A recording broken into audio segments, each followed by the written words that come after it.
पंच परमेष्ठी भगवान की जय। आचार्य देव गुरुवर श्री विद्यासागर जी महाराज की जय। आचार्य देव श्री समय सागर जी की जय।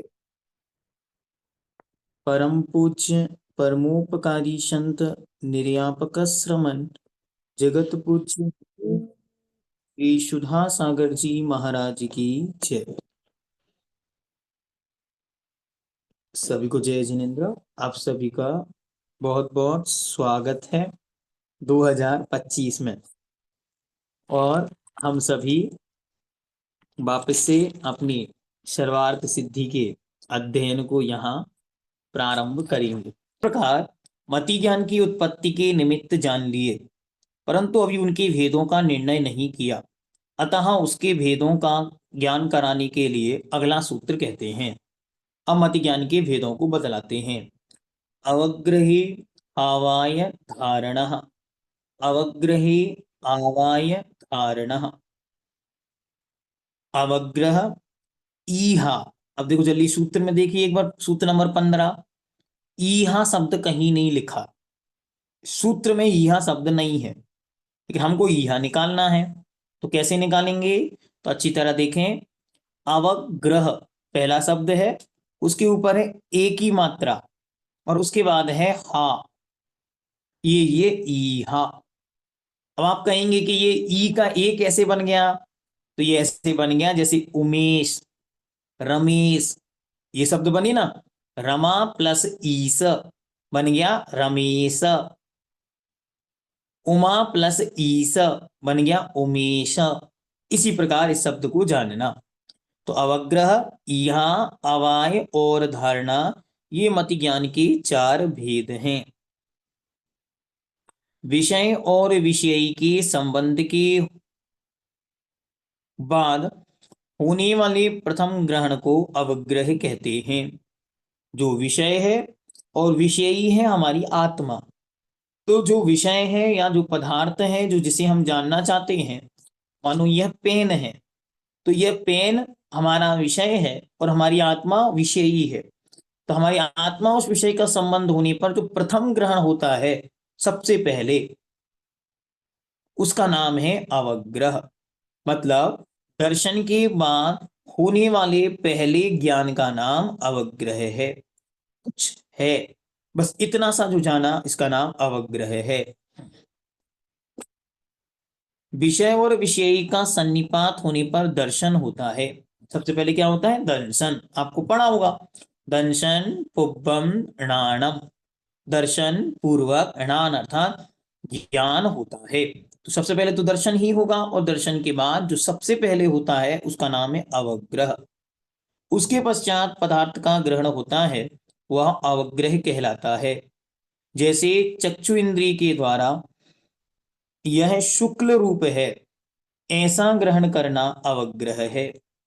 जैसे चक्षु इंद्रिय के द्वारा यह शुक्ल रूप है अर्थात यह सफेद है, मानो कोई वस्तु इस प्रकार से गई तो यह सफेद है, ऐसा उसके अंतरंग में आया, ऐसा ग्रहण करना अवग्रह है। अवग्रह के द्वारा ग्रहण किए गए पदार्थों में उसके विषय के जानने की इच्छा ईहा कहलाती है।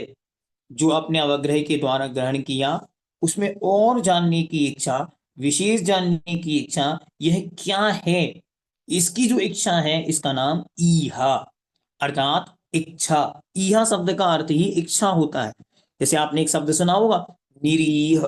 निरीह मतलब इच्छा का नहीं होना, इसको निरीह कहते हैं। और इच्छा का होना ही ईह या इच्छा कहलाता है। जैसे शुक्ल रूप देखा है, वह क्या वक्रपंथी है। इस प्रकार विशेष जानने की इच्छा या पताका पंथी है। इस प्रकार विशेष जानने की इच्छा ईहा है। यह जो सफेद कलर का मैंने देखा है, यह वक्रपंथी अर्थात बकुला की पंक्ति है। क्या सफेद कलर के ये बगुला हैं, या फिर यह बक या फिर ये ध्वजा अर्थात झंडे लहरा रहे हैं, ये क्या है। इस प्रकार जानने की जो इच्छा हुई, इसका नाम ईहा है। विशेष के निर्णय द्वारा जो यथार्थ ज्ञान होता है, उसे अवाय कहते हैं। अब जो अच्छी तरह से इच्छा हुई और इच्छा के बाद जो निर्णय बना कि यह इस प्रकार से है, ये जो निर्णय बन गया, इस प्रकार जो ईहा के द्वारा जाना गया और उसमें जो निर्णय बनाया कि यह है, इसका नाम हो गया अवाय। जैसे उत्पातन, निपतन और पक्ष विक्षेप आदि के द्वारा यह वक्रपंथी ही है, ध्वजा नहीं, ऐसा निश्चय होना अवाय है। उत्पातन मतलब ऊपर की ओर जाना, निपतन नीचे की ओर जाना, और पक्ष विक्षेप मतलब पंखों का हिलना। पक्ष मतलब होता है पंख, विक्षेप मतलब हिलना। अभी 3 शब्द आ गए तो ऐसा लग रहा कि ये कहां से आ गए। ये सरल शब्द हैं। उत्पातन मतलब ऊपर की ओर उठना, निपतन मतलब नीचे की ओर आना, और पक्ष विक्षेप मतलब पंखों का हिलना। आदि के द्वारा यह वक्र पंक्ति ही है, ध्वजा नहीं है। यह तो बक अर्थात बगलाओं की पंक्ति है, बगलाओं का समूह है। यह किसी भी रूप में ध्वजा नहीं है, ऐसा निश्चय होना अवाय है।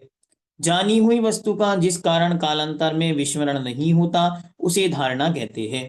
जो आपने जाना वो हमेशा के लिए याद बना रहना, कालांतर में उसे नहीं भूलना, इसी का नाम है धारणा। जैसे कि वह वक्र पंक्ति है, इसे प्रातः काल मैंने देखा था, ऐसा जानना धारणा है। सूत्र में इन अवग्रह आदि का उपन्यास क्रम उसकी उत्पत्ति क्रम की अपेक्षा किया गया है। उपन्यास मतलब रखना, तो उनका जो रखना मतलब अवग्रह, उसके बाद ईहा, उसके बाद अवाय, उसका बाद धारणा, इसका क्रम ऐसा ही क्यों किया। तो कहते हैं इसका क्रम इसलिए ऐसा किया क्योंकि ये इसी क्रम से होते हैं, इनकी उत्पत्ति इसी क्रम से होती है, इसलिए इनकी उत्पत्ति की अपेक्षा इनको इस क्रम में रखा गया है। तात्पर्य यह है कि जिस क्रम से ये ज्ञान उत्पन्न होते हैं, उसी क्रम से इनका सूत्र में निर्देश किया है। ठीक हुआ। चलिए नेक्स्ट पेज, पेज नंबर 80, 80।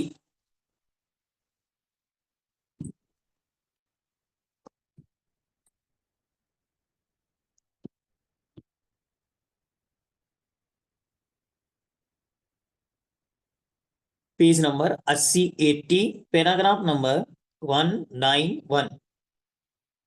इस प्रकार अवग्रह आदि का कथन किया। अब इनके भेदों के दिखलाने के लिए आगे का सूत्र कहते हैं। इनके भेद आदि को बतलाने के लिए अगला सूत्र कहते हैं। बहु बहुविध क्षिप्राणि श्रुतानुक्त ध्रुवाणाम शेतराणाम। बहु बहुविध क्षिप्राणि श्रुता नुक्त ध्रुवाणाम शेतराणाम। एक एक शब्द देखें। पहला है बहु, दूसरा बहुविध, तीसरा क्षिप्र, चौथा अनिश्रित,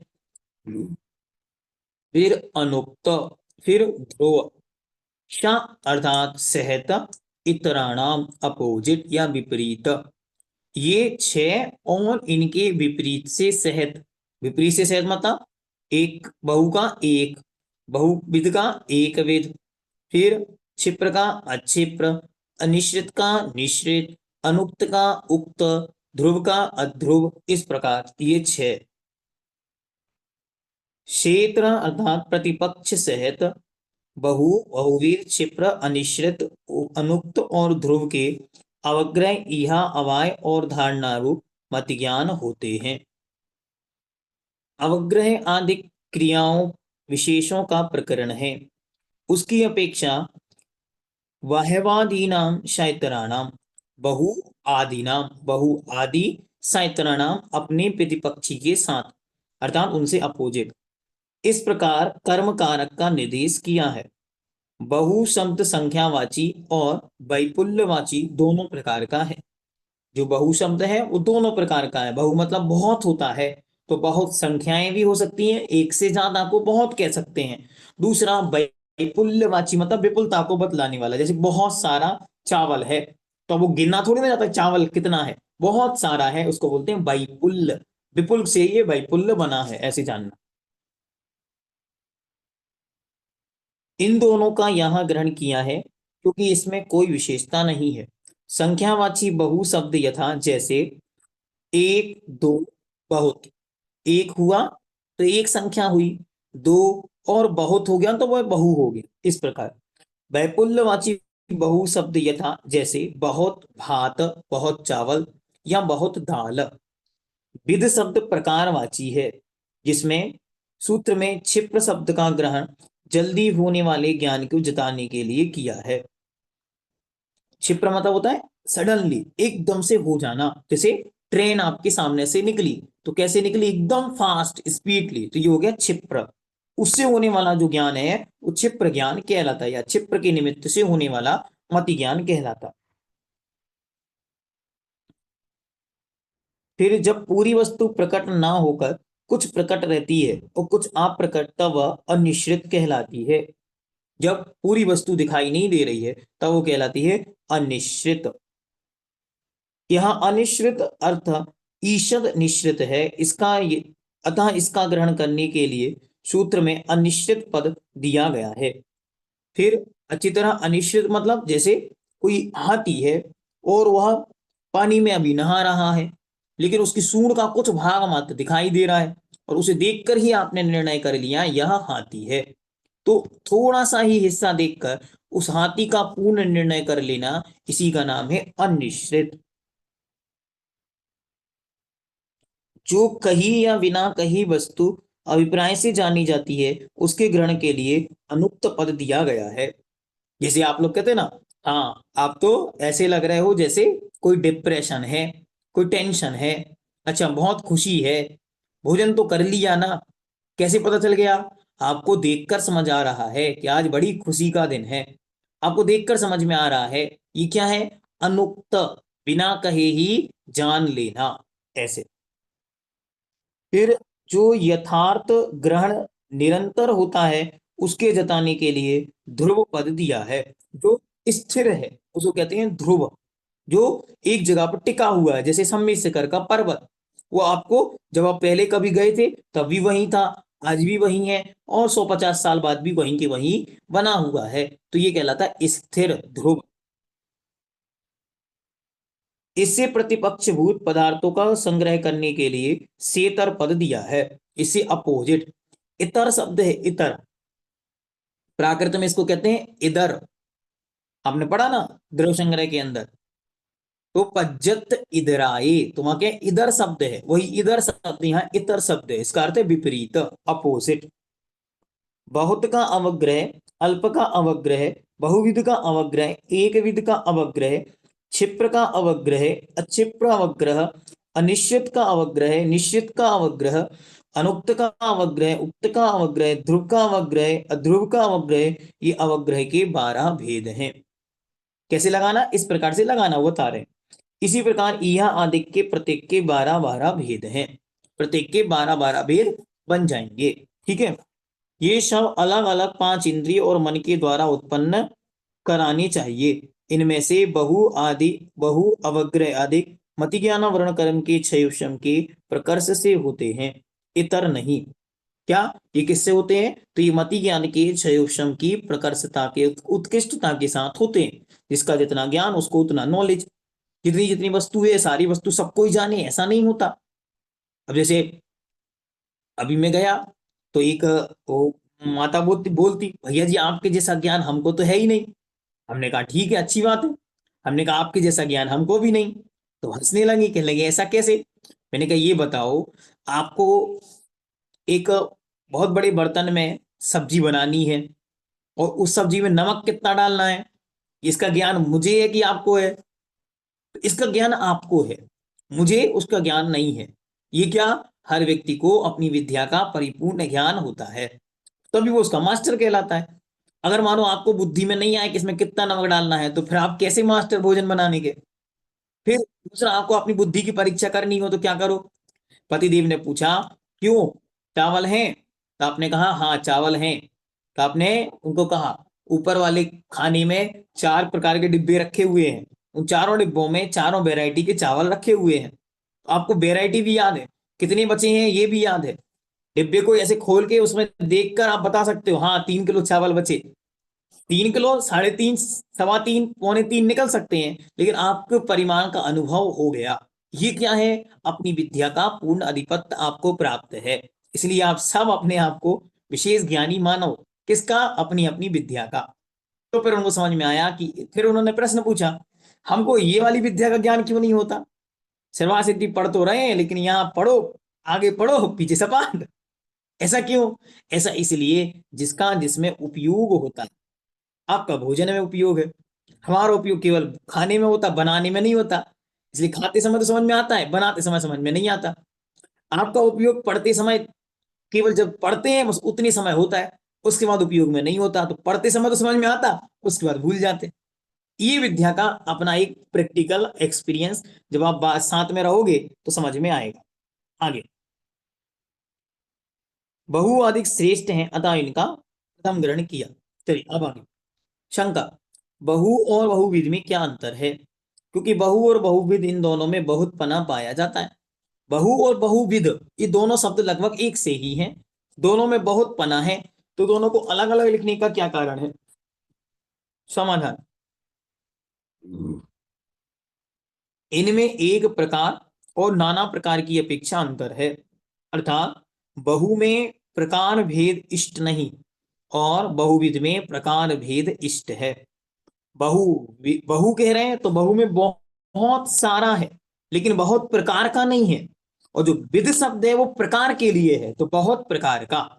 जैसे हमने कहा बहु, तो बहु मतलब बहुत, तो बहुत चावल, बहुत दाल, बहुत गेहूं, बहुत आदि आदि, ठीक। लेकिन बहुविध कहेंगे तो बहुत सारे प्रकार के चावल, बहुत सारी प्रकार की दालें, बहुत सारे प्रकार के गेहूं। तो बहु और बहुविध में अंतर है प्रकार का। बहु शब्द से प्रकार शब्द नहीं निकलता, लेकिन बहुविध से प्रकार शब्द निकल रहा है, ऐसा जानना चाहिए।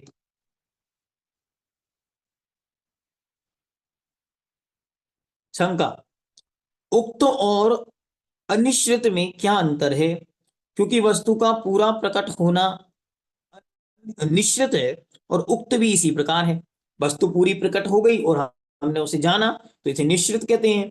और वही उसी समय उक्त मतलब पूरी वस्तु किसी ने कह दी, तब हमने जाना। तो दोनों में डिफरेंस क्या है, तो उसको बतलाते हैं और कहते हैं समाधान, इन दोनों में अंतर है, यह है, अन्य के उपदेश पूर्वक वस्तु का ग्रहण करना उक्त है, और स्वतः ग्रहण करना निश्चित है। उक्त में तो उपदेश होता है, जब कोई बताएगा, हाँ हाँ हमने भोजन कर लिया, हाँ हाँ हमारे यहाँ प्रणब सागर जी महाराज आने वाले हैं, तो ये क्या हो गया, उसको आपने कहा तब उसने जाना। और दूसरा, किसी ने सामने से आते हुए महाराज को देख लिया, तो जो सामने से देखा वो निश्चित तो हुआ, और दूसरा किसी ने बताया उसको कि ऐसा ऐसा होने वाला है, तो दोनों में बहुत बड़ा अंतर है। कुछ आचार्यों के मत से क्षिप्र अनिश्चित के स्थान में क्षिप्र निश्चित ऐसा पाठ है। वे ऐसा व्याख्यान करते हैं कि श्रोत इंद्रिय के द्वारा शब्द को ग्रहण करते समय यह मयूर का है अथवा कुकुर का है, ऐसा कोई जानता है, दूसरा स्वरूप के आश्रय से ही जानता है। तो किन्हीं आचार्यों के पाठ में कुछ अंतर है, उस अंतर को उन्होंने यहाँ पे बदलाया है। ऐसे पाठ अंतर आपको बहुत सारे देखने को मिल जाएंगे। और अगर आपको देखना हो तो इसी ग्रंथ के पीछे सबसे लास्ट में तत्व सूत्र का पाठ दिया हुआ है, तो आप वहां देखोगे तो आपको बहुत सारे पाठांतर देखने को मिलेंगे। तो कोई लोग जानते हैं कि ये कुकुर का, कुत्ते का शब्द है, कोई कहता है ये मोर का शब्द है, तो ये उसकी अपनी अपनी आवाज के माध्यम से या स्वरूप के माध्यम से उनको प्रकट होता है। शंका, ध्रुव अवग्रह और धारणा में क्या अंतर है। कहते हैं कि ध्रुव अवग्रह मतलब स्थिर वस्तु का ज्ञान, और धारणा शक्ति जो बतलाई थी अवग्रह या अवाय और धारणा, इन दोनों में क्या अंतर है। तो समाधान, क्षयोक्षम की प्राप्ति के समय विशुद्ध परिणामों की परंपरा के कारण प्राप्त हुए क्षयोपशम से प्रथम समय में जैसा अवग्रह होता है वैसा ही द्वितीयाधिक समयों में भी होता है, न न्यून होता है न अधिक होता है। यह ध्रुव अवग्रह है। कोई वस्तु स्थिर थी, जैसा हमने पहली बार जाना वैसा ही दूसरी बार जाना, वैसा ही तीसरी बार जाना, वैसा ही चौथी बार जाना, कुछ नया वहां नहीं है। जैसे आपके मंदिर के मूल नायक भगवान, अब रोज जाते हो उनको देखते हो तो वे तो ध्रुव है, कुछ बदले थोड़ी ना है। आज गए थे तो भगवान बैठे थे, कल गए तो भगवान खड़े मिले, परसों गए तो भगवान आशीर्वाद दे रहे थे, फिर देखा तो भगवान ऐसे बैठे थे, कभी भगवान ऐसे बैठे थे। नहीं, वे तो जैसे बैठे थे वो वैसे ही बैठे हैं। ये इसका नाम है ध्रुव। तो आपके मति ज्ञान ने जैसा उनको पहले दिन जाना था वैसे ही वह आज जानता है, और कंटिन्यू जब जब आप जाओगे तब वह उसी रूप में जानता है। यह ध्रुव अवग्रह है। किंतु जब विशुद्ध परिणाम और संक्लेश परिणामों के मिश्रण से क्षयोपशम होकर उससे अवग्रह होता है, तब वह कदाचित बहुत का होता है, कदाचित अल्प का होता है, कदाचित बहुविध का होता है और कदाचित एक विध का होता है। तात्पर्य यह है कि उसमें न्यून अधिकता भाव होता रहता है, इसलिए वह अध्रुव अवग्रह कहलाता है। किंतु धारणा तो अगृहीत अर्थ के नहीं भूलने के कारण भूत ज्ञान को कहते हैं। अतः ध्रुव अवग्रह और धारणा में बड़ा अंतर है। धारणा का अर्थ है किसी विषय को ये इस रूप में है ऐसा स्थिर बोध हो जाना, ये इसी रूप में है ऐसा स्थिरता पूर्वक जो बोध है उसका नाम ध्रुव अवग्रह है। तो उसका नाम धारणा है। तो धारणा और ध्रुव अवग्रह दोनों में बहुत बड़ा अंतर है, ऐसा आचार्य ने उल्लेख किया। ठीक है, ये दो सूत्र आज पर्याप्त है। हाँ, इसका विशेषार्थ कौन पढ़ेगा? आप में से कोई एक जन पढ़िए विशेषार्थ।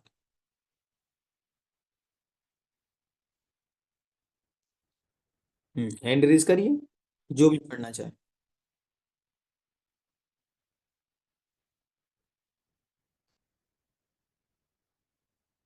संध्या जी बंडा, पढ़िए।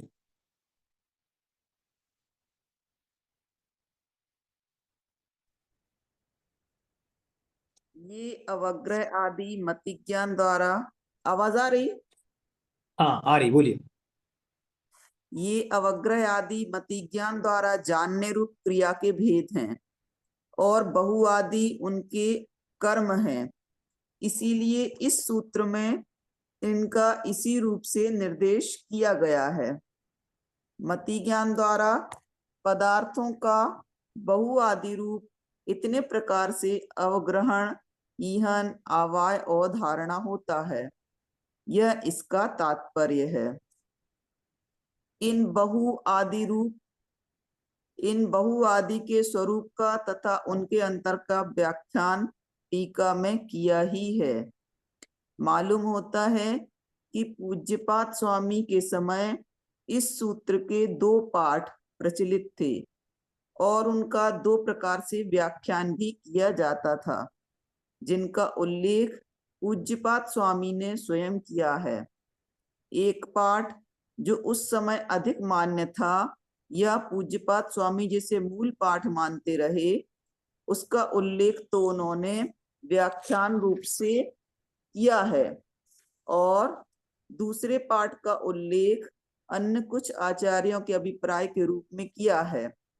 इन दोनों व्याख्यानों में जो अंतर है वह इस प्रकार है। मूल पाठ के अनुसार अनिश्चित ज्ञान अवयव के ग्रहण के समय ही पूरे अवयवी का ज्ञान होना, निश्चित ज्ञान इससे उल्टा। पाठांतर के अनुसार निश्चित ज्ञान विशेषता को लिए हुए ज्ञान होना, अनिश्चित ज्ञान विशेषता के बिना साधारण ज्ञान होना। शेष कथन सुगम है। उनके समय में, क्योंकि आचार्य के कुछ कुछ जो पाठांतर हैं उस समय के साथ आए, लिखने वाले की गलती के कारण, पढ़ने वाले की समझ के कारण, हिंदी का अनुवाद करने के समय या अन्य और किन्हीं कारणों से आए। लेकिन जब पूज्यपाद देव, क्योंकि पूज्यपाद महाराज इसको लिख रहे हैं 6वीं शताब्दी में और भगवान उमा स्वामी लिखकर चले गए 2री शताब्दी में, तो लगभग उनके बीच में 300-400 वर्ष का अंतर था। इस बीच में उस पाठ में कुछ अंतर आ गया, उसको उन्होंने यहाँ पर आचार्य महाराज ने स्वयं उल्लेखित किया। बीच बीच में बहुत सारी गाथाओं का भी उल्लेख करेंगे जो उन्हें परंपरा से प्राप्त हुई थी। तो ऐसी बहुत सारी चीजें आपको देखने को इस ग्रंथ के माध्यम से मिलेंगी। जो समय समय पर आचार्य बतलाएंगे। हाँ, कोई प्रश्न हो तो आप